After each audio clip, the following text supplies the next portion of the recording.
Jesus interrogou os seus discípulos, dizendo: quem dizem os homens ser o Filho do Homem? E os discípulos responderam, uns o João Batista, outros Elias, o profeta, outros Jeremias ou um dos profetas. Jesus lhe diz: e vós, quem dizeis que eu sou? E Simão, Pedro, respondeu e disse: tu és o Cristo, o Filho do Deus vivo. E Jesus respondendo disse-lhe: bem-aventurado és tu, Simão Bar-Jonas, porque não te revelou a carne e o sangue esta verdade, mas o meu Pai que estás nos céus. Pois também eu te digo que tu és Pedro, e sobre esta pedra edificarei a minha igreja, e as portas do inferno não prevalecerão contra ela. E eu te darei as chaves do reino dos céus, e tudo que ligares na terra será ligado nos céus, e tudo que desligares na terra será desligado nos céus. Amém? Quando Mateus escreveu este texto, com a intenção de evangelizar os judeus, Jesus aqui já estava cumprindo o seu ministério, de uma forma que ele já estava caminhando para a conclusão do seu objetivo ministerial, a conclusão do seu objetivo de vida. Jesus, ele já estava se aproximando da cruz, da crucificação, do final do seu ministério. Se Jesus estava se aproximando do final do seu ministério, significa dizer que Jesus já era alguém altamente conhecido, porque a Bíblia e a história vai mostrar que Jesus era uma pessoa popular, que por onde Jesus passava, multidões de pessoas queriam estar perto dele, próximo dele, queriam estar com ele, porque estar com Jesus, ao lado de Jesus, era a certeza da vitória, era a certeza da bênção, era a certeza de que Deus estava com eles. Então, se Jesus estava no final do seu ministério, também significa dizer que Jesus já havia pregado as maiores mensagens que ele pregou, ensinado os maiores ensinamentos. Por exemplo, o Sermão da Montanha, Jesus já havia ensinado. A multiplicação dos pães e peixes já havia se realizado. Feito milagres indizíveis, incalculáveis, imagináveis, já tinha acontecido. Andar sobre as águas, já se manifestou esse poder e autoridade de falar com o vento, as águas e dar ordem às forças da natureza. Significa que Jesus já era alguém inusitável ao olhar daqueles que olhavam para Jesus e comparavam Jesus com os demais mestres rabinos daqueles dias. Jesus era alguém totalmente elevado no seu grau de santidade, compromisso e comunhão com Deus. Então observe que se Jesus está no final do seu ministério, Jesus já curou muitos coxos, cegos, paralíticos, pessoas que já tinham problemas e que esses problemas eram solucionados ao chegarem até Jesus. Por exemplo, tinha pais que quando os seus filhos estavam enfermos dentro de casa, e eles não conseguiam locomover o seu filho até Jesus, deixavam os filhos em casa e ia até Jesus, suplicando que Jesus fosse até sua casa. Mas pela agenda corrida, Jesus não ia. Mas Jesus dizia: pode voltar para sua casa, porque quando você chegar lá, o milagre vai estar lá na sua casa. Incrivelmente, inexplicavelmente, o pai chegava em casa, o filho que antes era enfermo, agora estava curado. Uma mulher, por exemplo, ela chegou a colocar um propósito em seu coração, dizendo: eu sou uma mulher, sofro a injustiça da cultura de não falar com o rabino e nem tampouco de receber dele alguma gratificação. Mas se eu tocar apenas na orla da sua veste, eu vou ficar curada. E esta mulher assim fez e ficou curada. Multidões atravessavam o mar da Galileia, ou lago de Genezaré, que é o mesmo lago, de um lado para outro, só para receber as proezas dos milagres e da bondade e da misericórdia de Jesus. Então eu quero vos dizer que Jesus aqui, ele já cumpriu o seu ministério, já estava na etapa final, já estava popular, tão popular que até os inimigos de Jesus reconheciam a autoridade que estava sobre ele. Uma certa feita, o Senhor sacerdote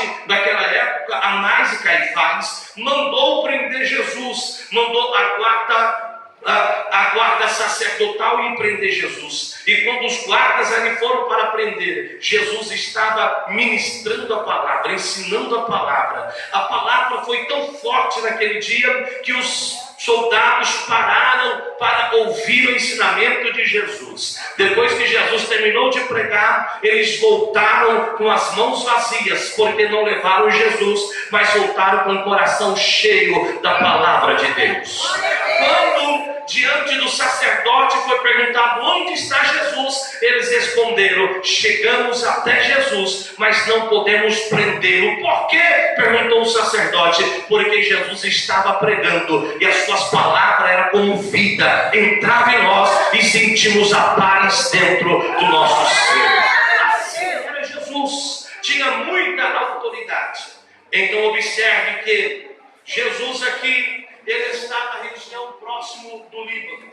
Ele não está nas terras de Israel, de Judá, da Judéia, da Galileia. Ele está numa região gentílica, próximo mais ou menos ali de Decápolis. Jesus está nessa localidade, e nessa localidade Jesus então pergunta para os seus discípulos: quem dizem ser o Filho do Homem? Ou simplificando a pergunta, Jesus diz o seguinte: o que as pessoas estão dizendo acerca de mim? Qual é a visão que eles têm do meu ministério? Qual é a visão que eles têm da minha mensagem, do meu ensinamento? Quem eles dizem que eu sou? Porque quando surge um novo pregador, quando surge um novo cantor, há comparações que equivalem a ser feitas, e geralmente nós equiparamos essas pessoas a determinadas outras pessoas conhecidas. Então Jesus estava preocupado para saber o que eles achavam do ministério dele. Então Jesus me ensina e nos ensina que em determinado momento da nossa vida precisamos fazer uma autoanálise. Precisamos fazer uma retrospectiva da nossa vida. Precisamos avaliar os nossos passos, avaliar os nossos compromissos, avaliar as nossas metas, avaliar as nossas visões, avaliar como nós estamos diante da presença do eterno Deus. Como que estamos diante do nosso propósito? Será que nós estamos caminhando a mesma corrida, correndo a mesma corrida, no mesmo propósito, na mesma visão, seguindo o mesmo alvo, ou abandonamos o alvo, ou deixamos de correr a corrida proposta? Porque o apóstolo Paulo vai nos instruir que não importa as situações, não importa noite ou dia, chuvoso ou tenebroso, precisamos prosseguir para o alvo do prêmio da soberana vocação, que é Cristo Jesus.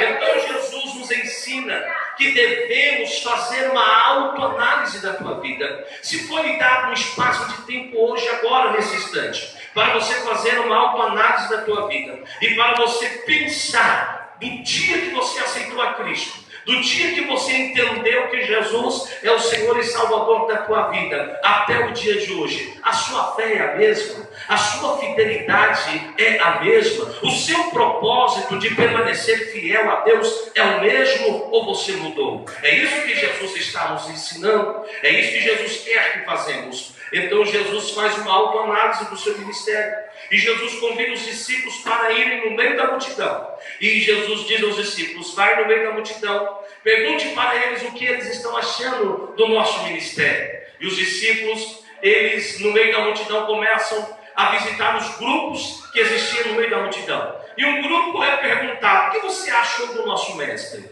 O que você achou achou do culto de quinta, do culto de domingo, do culto de ensinamento, da festividade com os jovens, da dança, da música, da pregação, do ensinamento? O que você tem achado? Então uns responde: eu acho que ele é o João Batista, porque nessa altura João Batista já havia sido decapitado, não estava entre eles. Então eles começaram a lembrar de João Batista, e eles disseram: é a encarnação de João Batista, é o espírito de João Batista que está sobre eles, pelo fato de Jesus pregar com autoridade, como João Batista pregava com autoridade. Mas o outro grupo disse: não, ele é o Elias, porque ele faz milagres, prodígios e maravilhas semelhante à autoridade de Elias. Um outro grupo disse: não, ele é o Jeremias, porque Jeremias falava e causava sensibilidade nas pessoas, porque quando ele fala, atinge a nossa alma, o nosso espírito, é como uma espada aguda de dois gumes, que atravessa a divisão de alma e espírito, juntas e medulas,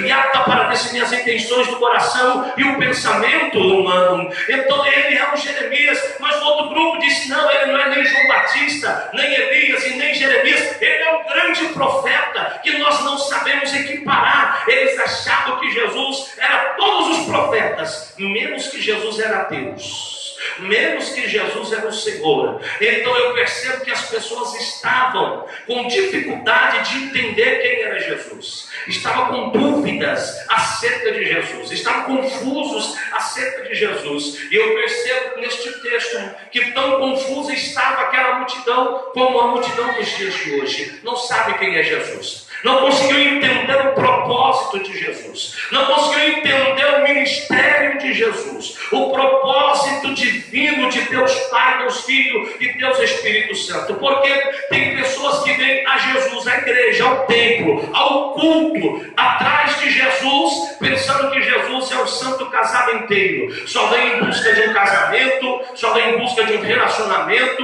só vem em busca enquanto as coisas no casamento, na família, não está bem, achando que Jesus só está aqui para resolver esse tipo de problema. Outros acham que Jesus é o doutor, cura tudo, cura enfermidade, cura estresse, cura trauma. Só acha que Jesus ele tem a capacidade de curar. Mas deixa eu dizer uma coisa: Jesus quer muito mais do que curar o corpo físico. Jesus quer muito mais do que resolver os problemas da família, do casamento, os problemas emocionais. Jesus quer sarar a tua alma, Jesus quer sarar o teu espírito, Jesus quer te perdoar os seus pecados, Jesus quer escrever o teu nome no livro da vida lá nos céus. Jesus quer que você volte a ser ovelha do pastoreio dele. Jesus quer que você tenha acesso à graça de Deus, que foi para isso que ele morreu no Calvário, para que o véu se rasgasse e todos nós tivéssemos acesso à graça de Jesus. Então você não está aqui simplesmente para receber a cura física, mas a cura eterna da tua alma, o perdão dos teus pecados e receber a graça de Jesus. Quem compreende essa palavra?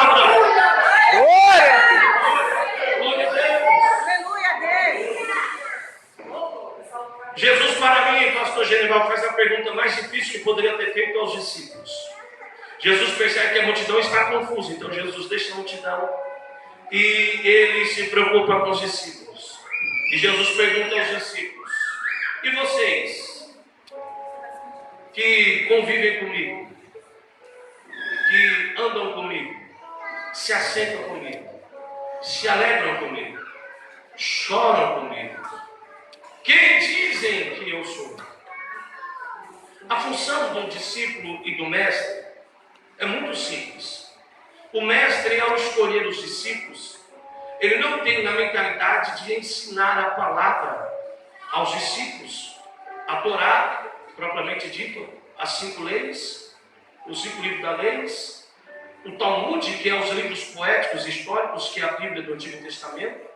Jesus, como mestre, outros mestres, como Gamaliel, que foi professor de Paulo, não tinha o intuito de ensiná-los acerca da lei, ensiná-los acerca dos escritos, dos poéticos e dos proféticos. Porque quando alguém já era convidado para ser discípulo, este alguém já passou pelo processo do aprendizado. Por exemplo, a criança, quando completava 5 anos de idade, já era dado a ele a Torá, a lei. lei, os 5 primeiros livros.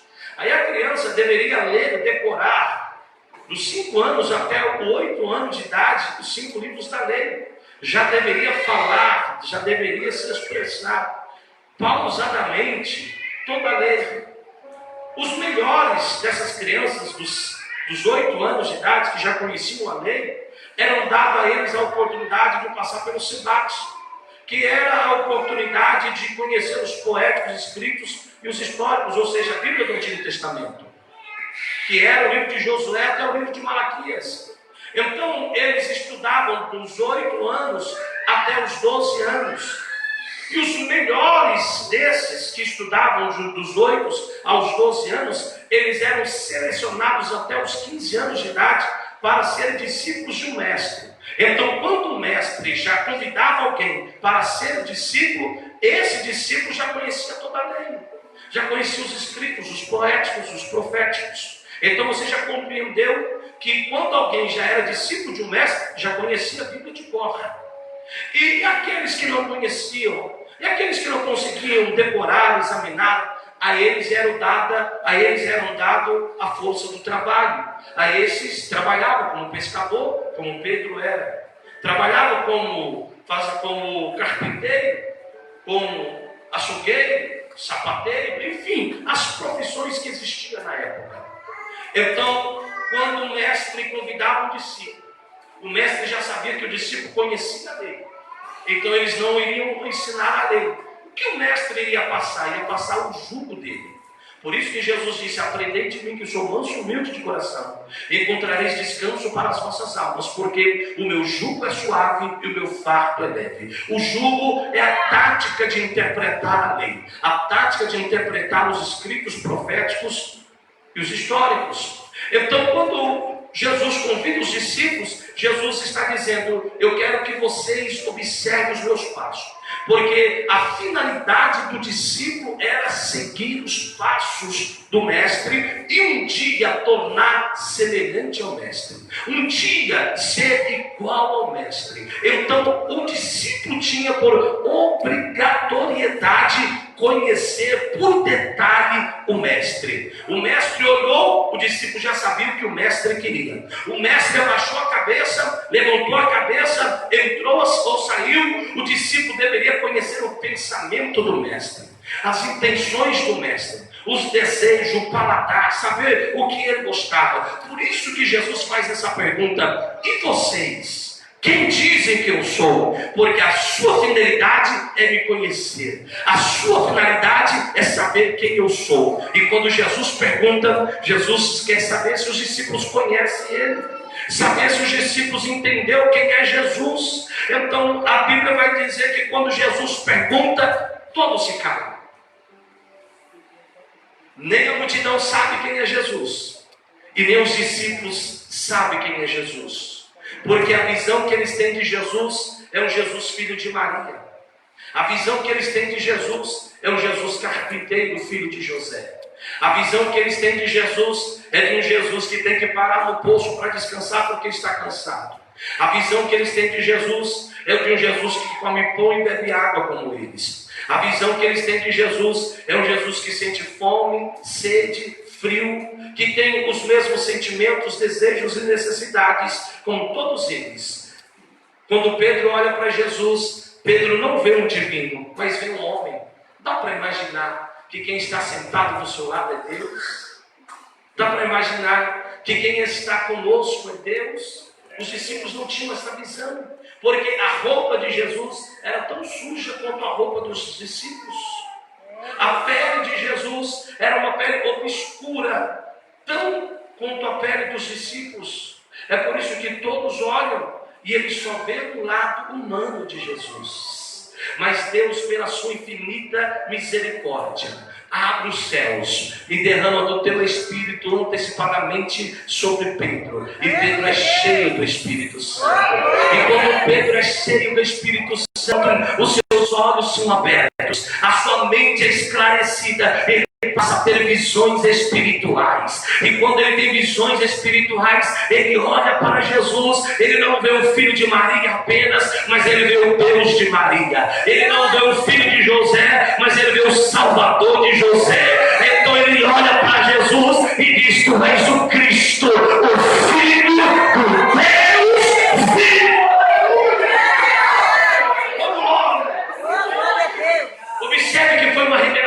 revelação que ele recebeu, que o próprio Jesus disse: bem-aventurado és tu, Simão Barjonas, que esta revelação você não aprendeu na faculdade, enquanto você esteve estudando desde os 5 anos até os 15 anos de idade. Esta revelação você não aprendeu no jornal, você não aprendeu de nenhum pregador, mas o meu Pai teve misericórdia e derramou o Espírito sobre você. Você foi agraciado pelo. Aí quando Jesus diz essa verdade, Jesus diz: ei Pedro, eu estou caminhando para o final do meu ministério, porque aqui foi a primeira vez que publicamente Jesus foi revelado como Cristo. Então aqui Jesus revela o seu propósito de vida. Para que Jesus veio ao mundo? Jesus veio para pregar? João Batista já pregava. Para que Jesus veio ao mundo? Para curar? Os profetas já curaram. Para que Jesus veio ao mundo? Lucas 19:10 vai responder: porque o Filho do Homem veio buscar e salvar todo aquele que se havia perdido. Esse era o propósito da vida de Jesus: buscar e salvar todo aquele que se havia perdido. Eu quero profetizar nesta noite como profeta de Deus na sua vida: você é de Deus, não vai ficar perdido. Os seus filhos são de Deus, não ficarão perdidos. A sua casa é de Deus, não ficará perdida, porque quem está dizendo é Jesus. Ele veio buscar e salvar todo aquele que se havia perdido. Possa ser que o diabo acorrentou, aprisionou, escondeu numa escuridão tenebrosa. Não tem problema, que a unção do Senhor despedaça todo o jugo. A unção do Senhor quebra cadeias, cadeados, aguilhões. Eu quero profetizar que Deus vai libertar, que Deus vai salvar para a glória dele. Você crê nisso? Você crê nessa palavra? Recebe essa palavra profética no nome de Jesus. Oh, glória. Glória a Deus.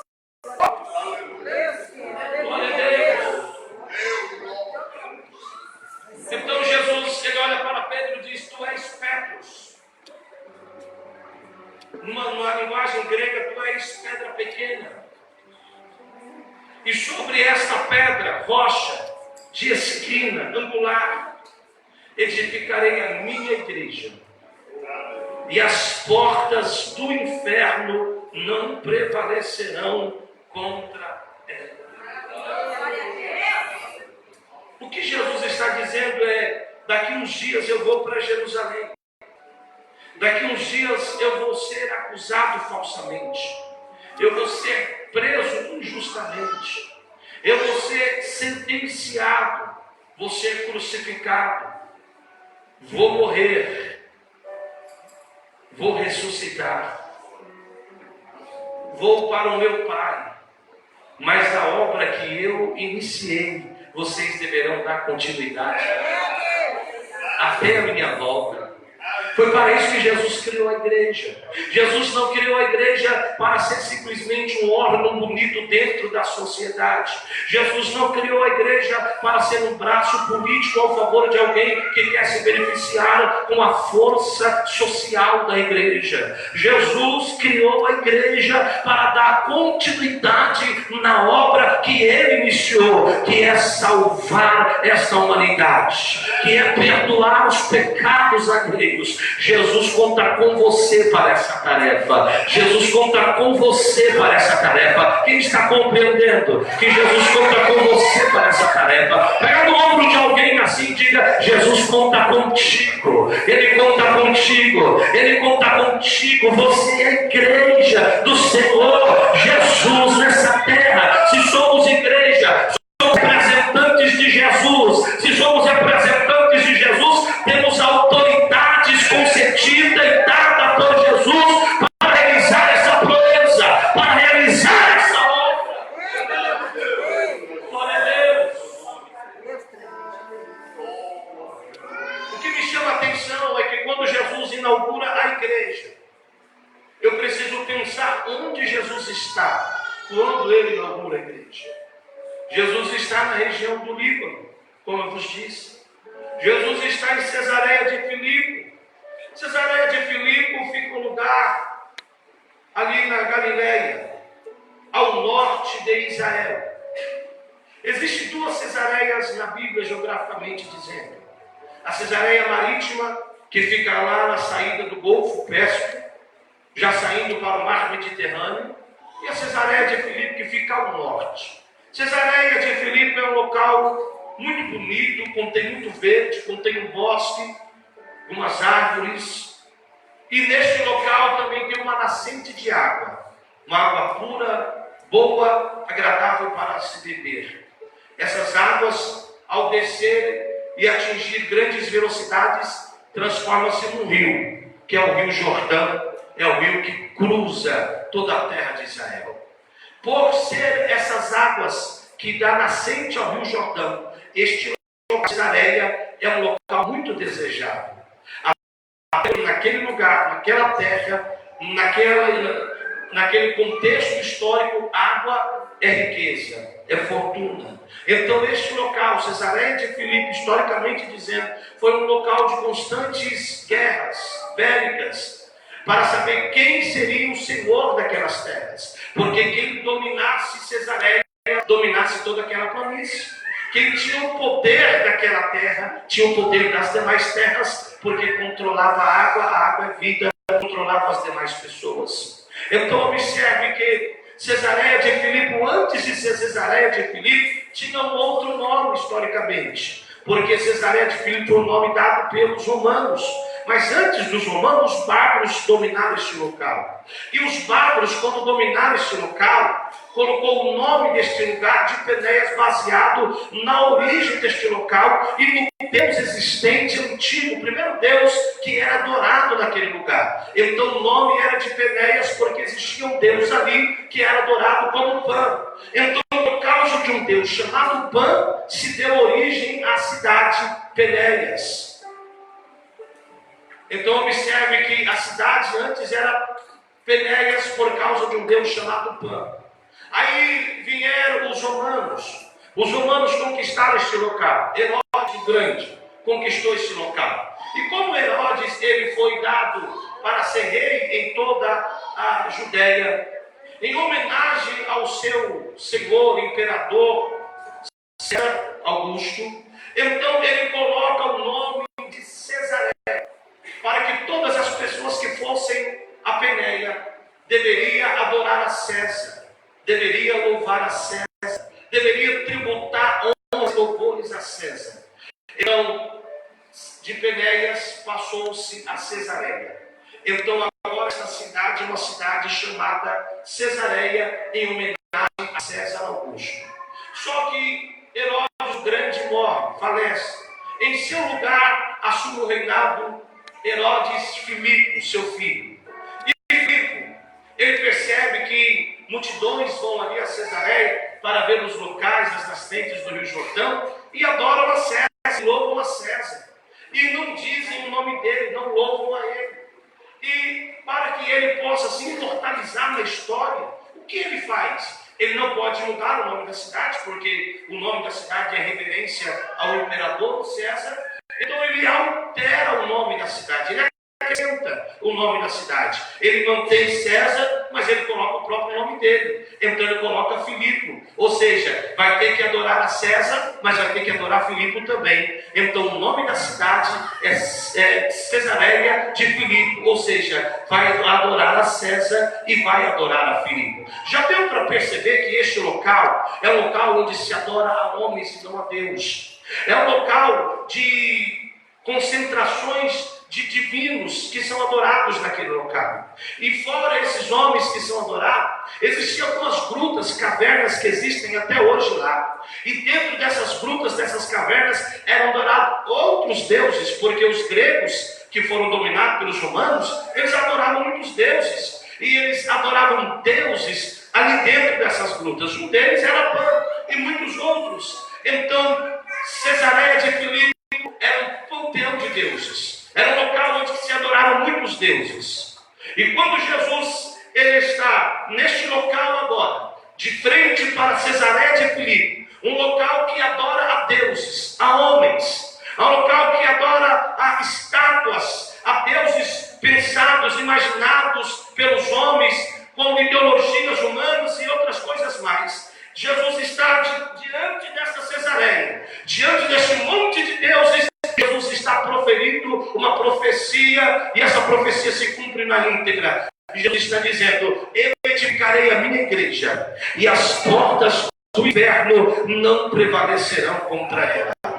Quando Jesus disse: eu edificarei a minha igreja, Jesus está pensando já no que é igreja, porque igreja, a palavra igreja vem do grego eclésia. Eclésia para o português é chamados para fora. O que Jesus está dizendo? Jesus está aqui olhando para Cesareia, e tem uma multidão lá adorando a César, tem uma multidão lá adorando a Filipe, tem uma multidão lá adorando aos deuses, e Jesus está com os discípulos aqui, e Jesus está dizendo: está vendo aquela multidão? Eu vou chamá-los para fora daquele sistema de idolatria, eu vou chamá-los para fora. Esse fora vai ser, eu vou tirar de lá e vou trazer para cá, para o centro da minha vontade. É por isso que eu vou chamá-los para fora. Nós não fomos chamados do templo para fora, mas nós somos chamados do mundo para o centro da vontade de Deus, do mundo para o coração de Deus, do mundo para os planos de Deus, do mundo para os propósitos de Deus. É por isso que você é igreja, você foi chamado do mundo para estar no centro da vontade de Deus.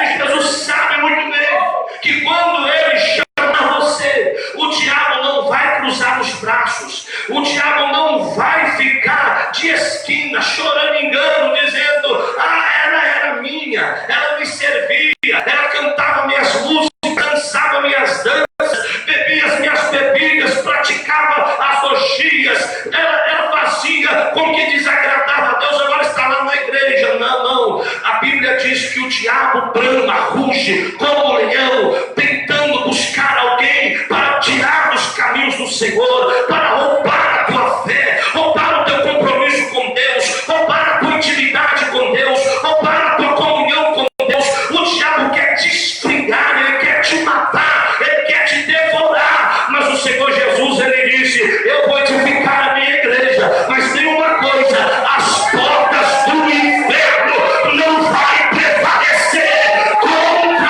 a minha igreja, não vai prevalecer contra a minha igreja. Você pode levantar a sua mão e adorar, levante a direita, levante a esquerda, bate palma, dê um brado de glória, grita, diga aleluia, glorifica a Deus, porque Jesus está dizendo: ainda que o diabo se levantar, ainda que os demônios se levantarem, ainda que o desânimo visitar a tua vida, o inferno não vai te vencer, o inferno não vai acabar com a tua fé, porque Jesus está dizendo: você é mais do que vencedor. Ai, o Xeramanchoraia, quem recebe essa palavra, o Labaxúria Anderemanaia, recebe essa palavra de renovo na tua fé nessa noite, porque você precisa saber que você não batalha sozinho, não luta sozinho. Deus está contigo nessa jornada, Deus está contigo nessa batalha, você não está só nessa guerra, Deus está contigo.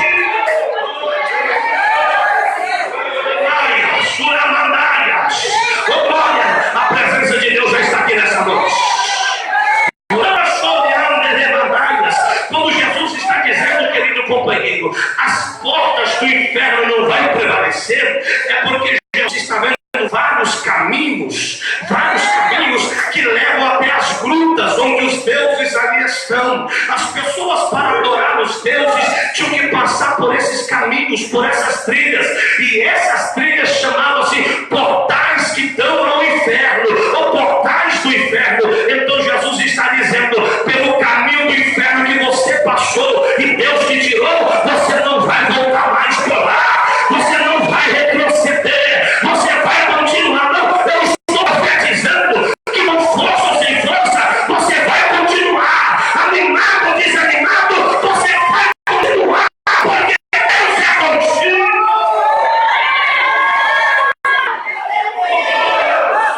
Oh glória, oh glória, oh glória. Você pode adorar, você pode adorar.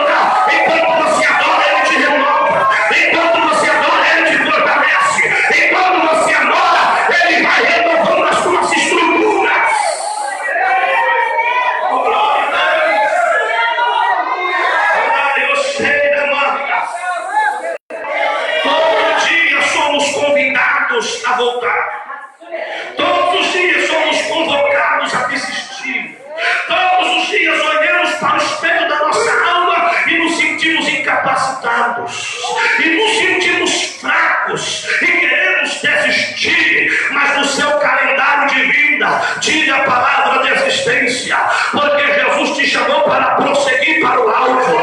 Jesus já te chamou para dizer do Filho do Homem, tu porém vai até o fim. Começou a caminhar, você vai chegar lá no céu de glória.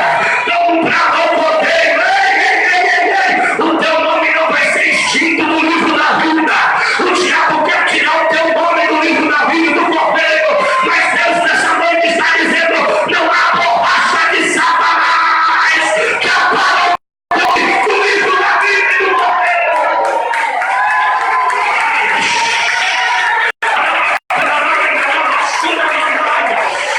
Eu não sei como você entrou aqui hoje, eu não sei como você está, mas eu sei uma coisa: se você crer nessa palavra e receber essa palavra e praticar essa palavra, você vai sair aqui renovado, forte, avivado, aquele anseio por Deus, pela igreja, pela obra, por missões, vai ser renovado, vai florescer. Pastor, será que tem jeito para mim? Tem jeito para você. Se existe jeito para uma árvore que foi cortada, que já está sem a raiz, mas somente pelo cheiro das águas ela pode brotar novamente, ter vida novamente. Imagine para você que está respirando, que está aqui, está de pé, tem jeito para você, tem esperança para a tua vida hoje. Urabaias, pega na mão de alguém que está aí, pega na mão de alguém, chacoalha a mão de alguém, por gentileza, e diga: ei, te anima, crente, se desperta, crente. Deus quer ver você vencedor, crente.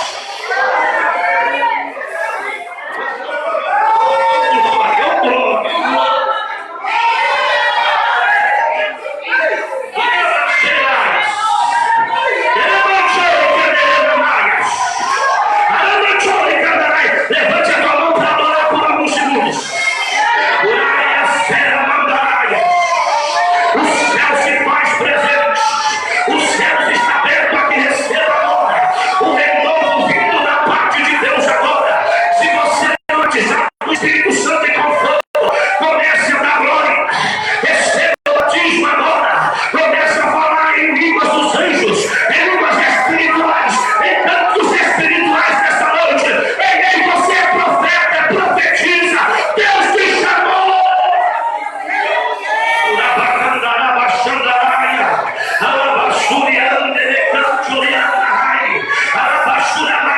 Eu vou esperar você adorar. Eu vou esperar você adorar. Adora, eu já vou continuar. Adora. O diabo achou que no congresso de jovens, numa festa de jovens, tem muita cadeira vazia. Você não ia adorar, não ia louvar, não ia glorificar. Ei, eu não estou pego a quantidade. Deus está pego adoradores verdadeiros que adoram o Pai, Espírito e verdade. Onde está você, adorador? Onde está você, adorador?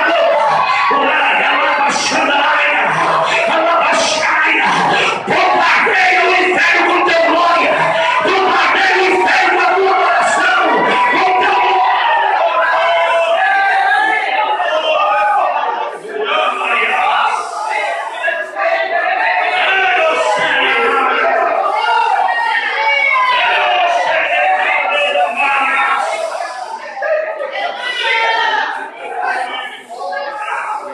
Quando Jesus está dizendo: eu vou edificar minha igreja, eu vou edificar minha igreja, e as portas do inferno não vai prevalecer. Jesus está mandando uma mensagem aos deuses que estão ali. Jesus está mandando uma mensagem às cidades que estão ali. Jesus está dizendo: nenhum desses deuses, nenhum desse espírito, nenhum desses agentes das trevas tem poder contra a minha igreja. É por isso que a igreja está de pé e vai permanecer de pé.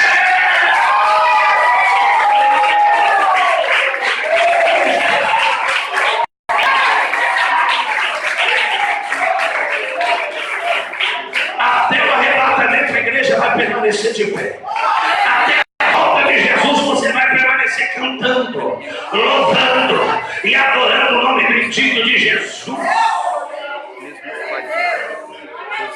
Quando Jesus está dizendo: edificarei a minha igreja e as portas do inferno não prevalecerão contra ela. Não dá tempo de dizer todos, então vou dizer apenas um. Jesus está mandando a mensagem ao Deus Pai. Esse Deus Pai é conhecido de todos nós. Esse Deus Pai, os romanos, eles fizeram uma espécie de história infantil para esse Deus. Aí nomeou esse Deus Pan um Deus Peter Pan. Se lembra do Deus Peter Pan? Lembra de Peter Pan? Da história de Peter Pan? Uma criança que conheceu a terra do nunca e chegando lá na terra do nunca, recusa-se a crescer, porque quer viver uma vida ilusória, uma vida que não existe, porque quer fugir dos seus traumas de adulto, quer fugir dos seus compromissos de vida e quer viver nessa terra imaginável. Então esse Deus chamado Peter Pan é um Deus que, se você olhar as páginas da história, você vai perceber que a sua caligrafia, esse Deus, ele tem chifres como de um bode, corpo humano e os seus pés são de bode. E ele tem uma flauta, ele vai tocando essa flauta pelas florestas e pelos bosques. Aí as pessoas que tentam atravessar as florestas e os bosques são atormentadas por esse Deus Peter Pan. Esse Deus assusta essas pessoas, causando pânico nessas pessoas. É por isso que o nome deste Deus é Peter Pan de Pan, porque a palavra pânico é originada à palavra pan.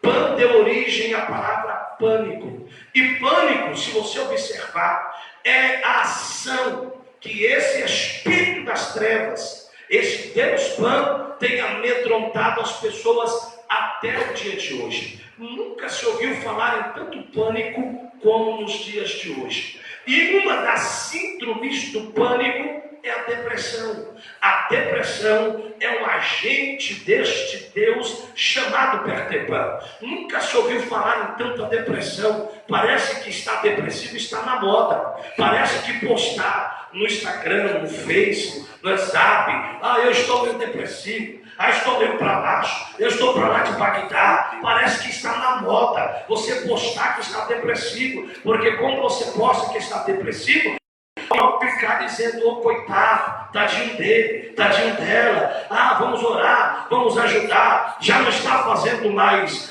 a moda, já não está mais na boca do povo. Aí é só gravar um vídeo e dizer que está em depressão. Aí todo mundo vai comentar, aí vai bombar os vídeos, aí vai bombar as redes sociais. Você observa como esse Deus chamado Peter Pan tem agido na vida das pessoas. Irmãos, as causas da depressão são inúmeras, são incontáveis, são imperceptíveis. A depressão atinge pessoas e pessoas depressivas nem sabem às vezes que estão depressivas. O esposo é um depressivo, a esposa não sabe, os filhos não sabem, a filha é depressiva, os pais não sabem, os amigos não sabem, porque depressão não está rotulado na face. Eu sou depressivo, não. Depressão é algo interno, depressão é algo da alma, é algo do espírito.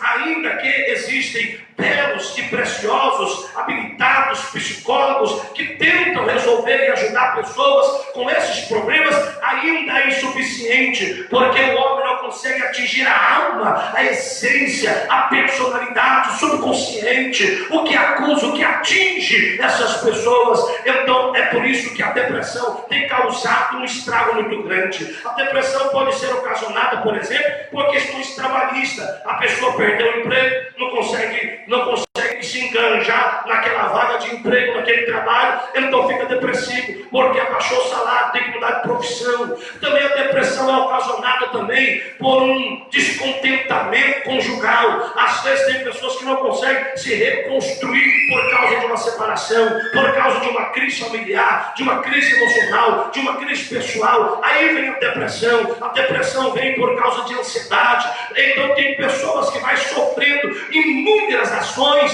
que geram essa depressão, e um dos grandes graves da depressão é o suicídio. suicídio. O suicídio é o assassinato de si próprio, é a mortandade de si próprio. E o suicídio é uma arma, uma ferramenta que o diabo usa para roubar a tua salvação eterna. Porque a Bíblia diz que nenhum suicídio entrará no reino de Deus. Aquele que tira a vida de alguém, ou aquele que tira a própria vida, vai entrar no reino dos céus. Irmãos, eu fico às vezes assustado com notícias bombásticas, pessoas que tiraram a própria vida. Recentemente nas redes sociais, um pastor de uma igreja de 6 mil membros, para um pastor que tem uma igreja de 6 mil membros, pelo menos os problemas financeiros dessa igreja estão resolvidos. Porque se um crente lavado, redimido, no sangue do Cordeiro, cuida de uma família pastoral, quem dirá 6 mil crentes vai cuidar? Então eu penso que não há problema algum para um pastor de uma igreja de 6 mil membros. Mas esse pastor cuidava do povo, mas não era cuidado.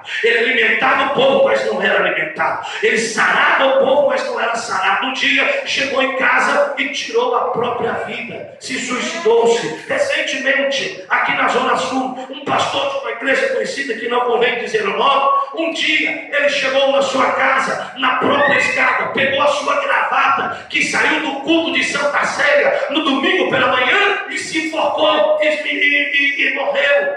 Então observe como está agravante. Eu estava na Europa recentemente, em Portugal, estava indo pregar, encostamos o carro e a igreja era na rua de trás. Quando nós atravessamos a rua para chegar na igreja, uma senhora, a 15 minutos antes de nós chegarmos, pulou do 15º andar de um prédio, tirou a sua própria vida. Recentemente, uma irmã jovem de nossa igreja, recém-casada, com 2 filhos, tirou a própria vida. Quem olhava as redes sociais, uma moça bonita, formosa, aparentemente um casamento belo, aparentemente nenhum problema de vida, tudo certinho na vida dela, tirou a própria vida. Quem dirá recentemente bombástico foi nas redes sociais que uma jovem de programas televisivos de 15 a 19 não gosta do espelho, não gosta do cabelo, não gosta do corpo, quer mudar a si próprio. Tem pessoas, irmãos, que estão sendo atingidas pelo diabo. Jovens estão tirando a própria vida porque não estão se aceitando. Deixa eu dizer uma coisa: Deus te fez bela e você é bela do jeito que você é. Deus te fez você do jeitinho que você é. Então, minha irmã, não dê ouvido para Satanás, para o diabo. Se aceite do jeito que você é, porque Deus tem uma bênção reservada para você. Sinta-se alguém honrada, única, privilegiada neste planeta. Não deixe que o diabo venha dizer para você que você não é nada, que você não é ninguém, que a jornada é muito longa, tem muita gente na tua frente, tem mais gente preparada, capacitada. Possa até ser que tenha gente mais capacitada, mais preparada do que você, mas o meu Deus que faz milagres, Ele pode virar a fila, Ele pode chamar a cena que está lá atrás e vir aqui na frente. Ei, eu estou te dizendo que Deus pode ajudar você a sair desse traumas, a sair desse desespero. Deus vai te ajudar na hora da prova, na hora da crise, na hora dos dilemas, na hora dos pensamentos de crise, na hora das decisões, das escolhas mais difíceis na vida. Deus vai te ajudar. Eu estou dizendo que Deus vai te ajudar. Recebe essa palavra no nome de Jesus. Sei que há crises emocionais vem atingir a sua vida. Homens na Bíblia sofreram depressões. Você ou alguém que você conhece não é o único no universo. Até crentes cheios do Espírito Santo tiveram momentos depressivos. Os momentos de depressivos são momentos de anseios, de angústias, são momentos de ansiedade. E a ansiedade, os anseios, a angústia anda na contramão da fé. É os anseios, é a falta de fé que você vai olhar e vai dizer: aqui eu não consigo entrar, está muito longe para mim, esse coração está muito endurecido, estou falando com meu filho na minha vida, mas ele nem conversa comigo, nem dialoga comigo. Mas fica tranquila, mãe, pai, Deus vai quebrantar os corações petrificados. Fica tranquilo, eu já profetizei aqui, vou voltar a profetizar. Deus disse que você vai vai vencer,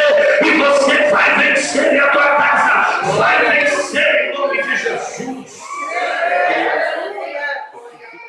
Jesus disse: eu edificarei a minha igreja, e o Deus Pan e as portas do inferno não vai prevalecer contra a minha igreja.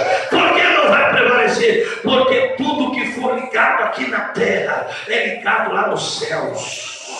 E tudo que for desligado, glória, tudo que for desligado aqui na terra é desligado lá nos céus. Eu volto a dizer, nessa batalha você não está só, Deus está contigo. O próprio Jesus disse: você tem poder. Jesus está dizendo aos discípulos: o trabalho vai ser difícil, o trabalho vai ser árduo, vai ser pesado, vai ter resistências, vai ter cobrança, mas tem uma coisa: eu estou te dando autoridade hoje, eu estou te dando poder hoje. Quem deu poder não foi eu, quem deu poder não foi Pedro, quem deu poder não foi João, quem deu poder foi ele. Ele disse: eis que vos dou poder sobre serpentes e escorpiões, e se beberes alguma coisa mortífera, não vos fará mal algum, e se postam sobre os enfermos, eles vos serão curados. Quem deu poder foi ele, quem deu poder foi ele.